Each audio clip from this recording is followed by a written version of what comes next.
Hello, and thank you for joining me. And this is your teacher, owner, and operator of SF Johnson Consulting and Construction Services.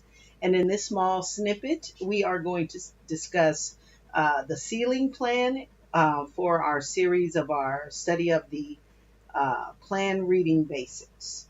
Okay, so now we're looking at the ceiling plan. So it's from the plan view, the view from above. And the ceiling plan is going to tell us all about our new ceiling construction. And so for commercial, the typical ceilings are going to be acoustical ceiling tile, which is represented by these lines that represent either the 2x2 tile or on this side, the 2x4 tile.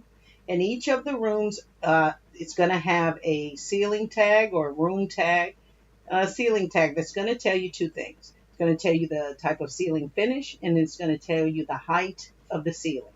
Not necessarily the height of the stud, so don't confuse the two. It is the height of the ceiling. And so on the ceiling plan, we're going to see everything that's going to go in the ceiling. Not only the ceiling finishes, but then we're going to see all of the HVAC supply grills represented by the X, all of the lighting fixtures and where they're represented, because the ceiling finish person needs to know, okay, we'll have 1, 2, 3, 10, 12, 15 less 2x2 tiles, because why? We have a grill in there, or we have a few of the tiles that need to be fitted for casings for the lights. Okay, so when you see the ceiling plan, you're going to see everything that's on the ceiling, that's represented on the ceiling, and it's typically for reference only for this whoever's installing the ceiling finish. So ceilings, again, for commercial, will have a 2x2 acoustical ceiling tile, 2x4 acoustical ceiling tile, and then we'll usually have some some gypsum or drywall, right? So this is saying that this is a drywall ceiling and the height of the ceiling is 8 feet above finished floor. Okay, now always have to take a look, because here on our ceiling plan, we also have a section view marker. And what is that? Well, it's telling the ceiling contractor, whoever's installing the ceiling components, that there is some other view you need to look at, because the construction of the ceiling is a little different. And so we're always going to take a look at that. So we're going to look at image number 1 on A103, this is page A103. And now this is image number 1. So in terms of our framing, because this is for our framer would need to know this information. So you would have to break this ceiling construction down in the most practical way in order for you to make measurements and to determine a cost for this. So we're basically just looking at the menu board that's represented here, and it's basically a wall coming down from the ceiling joist, as opposed to the floor plan where the walls come up from the ground. Same concept, just coming down from the ceiling. And then here on the right, this is the bulkhead. That is basically two walls, right, coming down from the ceiling, and then in between you have a flat surface like a ceiling. And so you would break it down in those two ways.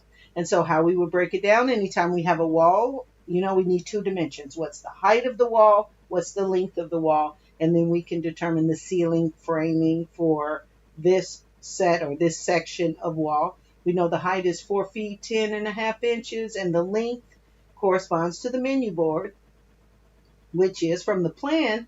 We can measure here. That's the menu board length, and I think that's about 20 feet long. So 20 feet times the 4, whatever, how many square feet of that menu board framing you'd have to construct. And so you break it down to the framing, and it looks like you have the top plate. That would be that same 20 feet, right? The bottom plate, same 20 feet. And then you break this one down the same way.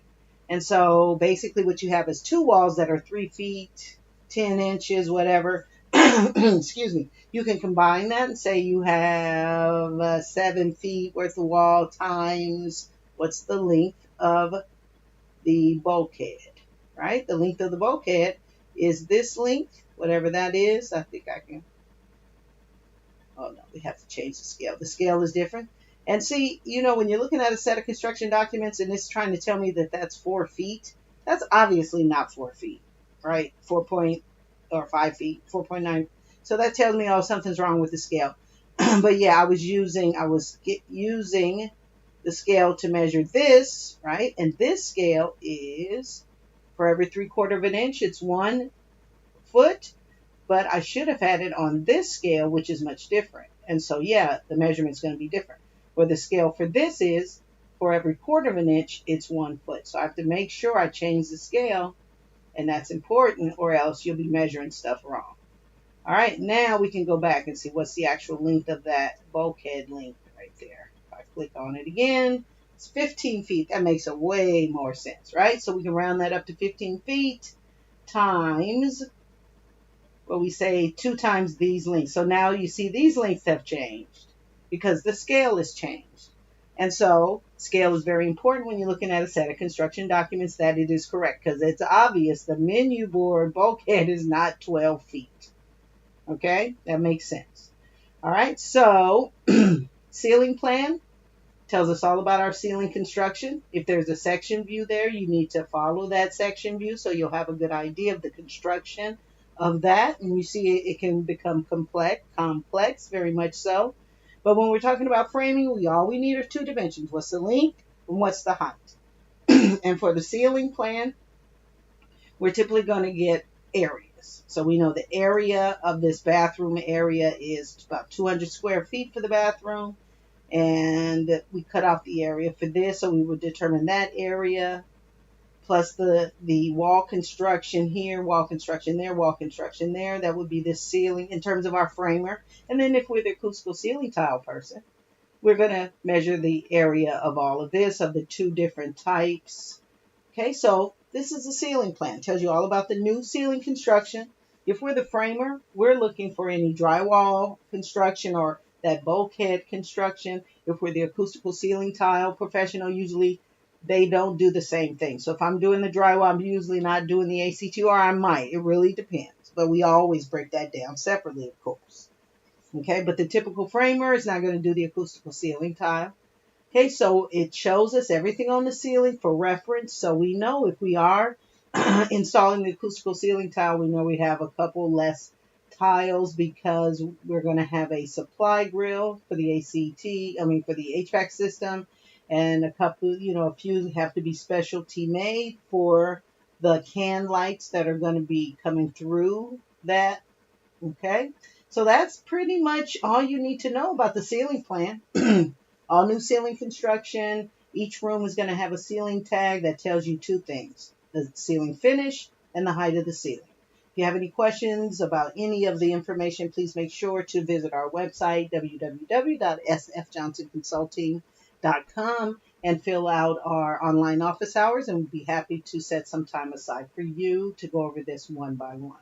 But again, thank you for joining, and I will most definitely see you at the next class. Take it easy.